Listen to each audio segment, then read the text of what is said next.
Salam teman-teman, perkenalkan nama saya Imran Aliteva, NIM 2003030036, kelas A, program studi sosiologi, Universitas Nusa Cendana. Pada kesempatan kali ini saya akan mereview buku keempat dari tugas teknologi sosiologi modern. Yang pertama dari bab yang pertama, rational choice sosiologi. Rational choice sosiologi merupakan upaya untuk menggabungkan keunggulan penelitian yang dipandu teori seperti ditemukan di bidang ekonomi dengan tradisi empiris sosiologi yang kuat. Agar dapat berhasil dalam upaya ini, maka upaya yang sebelumnya tidak perlu untuk menemukan alat metodologis baru. Untuk dapat menemukan solusi yang memadai, pertama-tama perlu dicari tahu mengapa kombinasi dan keunggulan tidak bisa berhasil dari masa lalu. Oleh karena itu, perlu untuk menanggung perkembangan metodologis di masa lalu, terutama pada poin-poin berikut. Poin pertama, pemisahan teoritis, rutinitas, dan lain-lain. Menjadi asumsi tetap tentang sifat manusia dan sabuk variabel asumsi jembatan yang dapat dikenakan. Dan kedua, heuristik yang diperlukan untuk mengurangi penjelasan dengan adanya bantuan alat-alat sehingga memungkinkan untuk membuat model yang secara jelas dipandu oleh teori dalam versi sebelumnya. Sementara realisme dapat diadaptasi dalam versi yang baru. Bab yang kedua, asumsi ini mendasari teori pilihan rasional dalam ekonomi, teori pertukaran dalam sosiologi, dan teori penilaian dan pengambilan keputusan dalam psikologi. Terlepas dari prevalensi model ini, penggunaannya dalam sosiologi masih relatif jarang terbatas, terutama pada analisis hubungan impersonal dan kelompok kecil. Hanya baru-baru ini saja telah dilakukan upaya oleh sosiolog untuk dapat menggunakan model tindakan purposif dalam memahami fungsi sistem sosial yang jauh lebih besar. Upaya ini telah sangat dipengaruhi oleh teori pilihan rasional di bidang ekonomi, termasuk dalam penerapannya pada pengambilan keputusan non-pasar dalam studi publik. Model tindakan purposif dalam sosiologi bergantung pada pembuatan hubungan yang tepat antara karakteristik sistem sosial dan perilaku aktor individu atau koneksi mikro-makro. Dan tentang perilaku aktor koneksi mikro-makro dalam bab ini menunjukkan atau menelusuri perkembangan model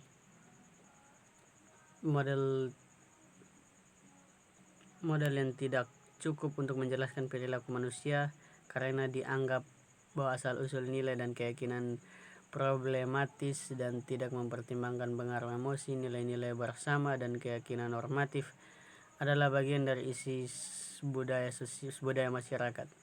Sebagai budaya yang dipelajari melalui proses sosialisasi, nilai-nilai dan norma-norma sosial dipelajari melalui proses sosialisasi, internalisasi, dan menjadi tertanam untuk dalam struktur-struktur kognitif individu. Pengaruh terhadap pola pikir individu adalah sangat kuat dan lainnya.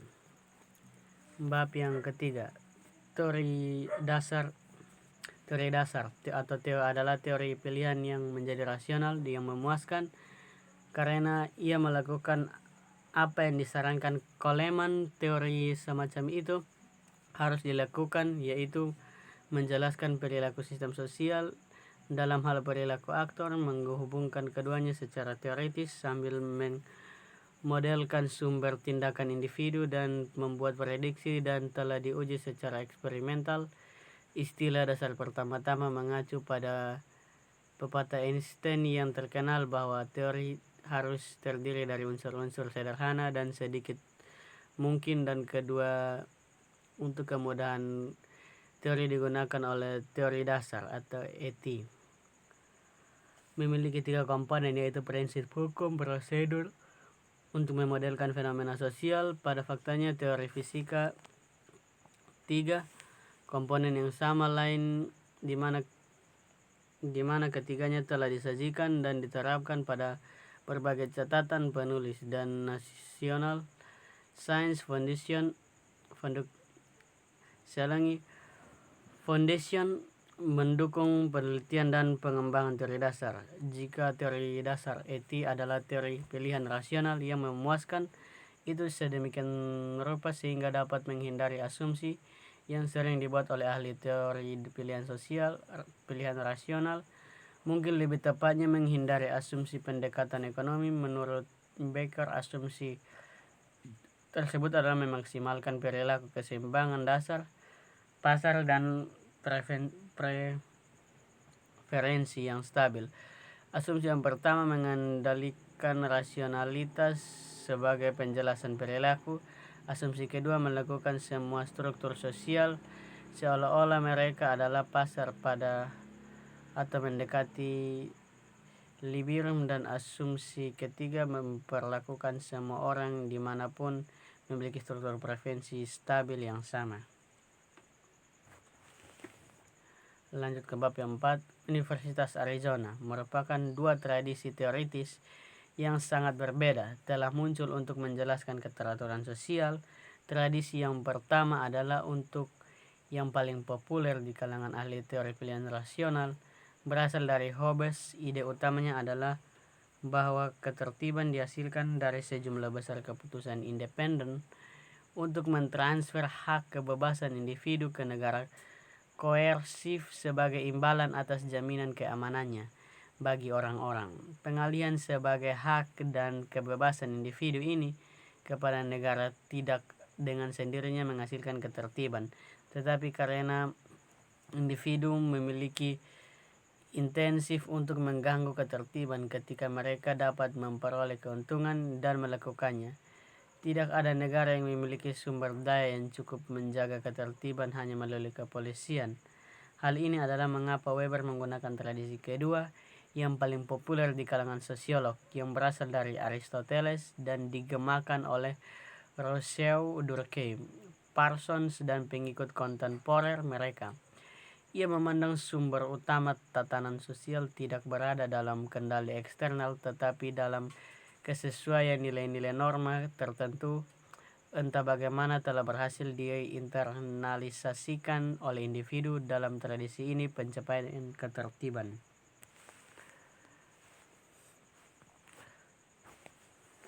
Bab yang ke-6, sikap rasionalitas. Sikap rasionalitas adalah komponen kunci dari peradaban modern. Ini memiliki dua komponen. Satu, menekankan pemikiran dan alasan. Yang lain, mengabaikan emosi. Rasionalisme modern adalah hasil dari pencerahan pengembangan filsafat modern dan emosi persepsi pemikiran struktur. Spinoza khawatir bahwa emosi yang intens dapat mengganggu akal sehat. Ia hampir tidak mengabaikan bagaimanapun penulisan pada masanya dan memperlakukan emosi sebagai komponen penting dari pengalaman manusia. Dengan pertumbuhan peradaban modern, sikap rasionalitas menyempit ke titik pengecualian emosi dengan fiat. Dalam beberapa hal, studi tentang emosi telah dilimpahkan daripada peran emosi dan semua perilaku manusia. Emosi berangsur-angsur menghilang daripada banyak diskusi paling serius tentang kondisi manusia. Bahaya dari sikap ini adalah bahwa itu terlalu menekankan manusia, kontrol diri dan kesadaran manusia, mengabaikan seluruh sisi perilaku manusia seperti impulsif, kesadaran citra. Tindakan manusia yang mendasari rasionalisme adalah bahwa membuat keputusan, mempertimbangkan berbagai pilihan dan konsekuensi, dan tidak mengambil setiap pilihan, meskipun dalam beberapa situasi gambaran ini cocok dengan kenyataan di banyak situasi yang lain. Bab yang ke-6, para ahli teori pilihan rasional hampir selalu menganggap orang alami sebagai satu-satunya aktor tingkat bawah yang relevan. Pandangan ini cukup organisasi formal atau dibangun sebagai aktor tingkat yang lebih rendah dalam menjelaskan dinamika makrososiologis menarik dan aspek yang berbeda dari formulasi Coleman tahun 1990 tentang program pilihan rasional memperlakukan orang yang organisasi sebagai aktor rasional dalam menjelaskan struktur makro. Fitur ini usahanya untuk membangun fondasi bagi sosiologi pilihan rasional untuk menambah realisme dan daya tarik bagi sosiolog. Keadaan sini saat ini adalah bahwa untuk pemodelan implikasi, tindakan rasional, dan sistem bertingkat sangat rumit. Pengakuan akan kompleksitas ini menumpukan kekuatan dari klien untuk sekarang untuk bahwa teori yang unit di dasarnya adalah oleh aktor kolektif gagal menurut tarikannya. Sebagai masuk akal untuk membangun teori makro yang kuat dalam arti bergantung sedikit mungkin pada detail mikroproses di berbagai tingkat dan mekanisme agregasi yang tepat.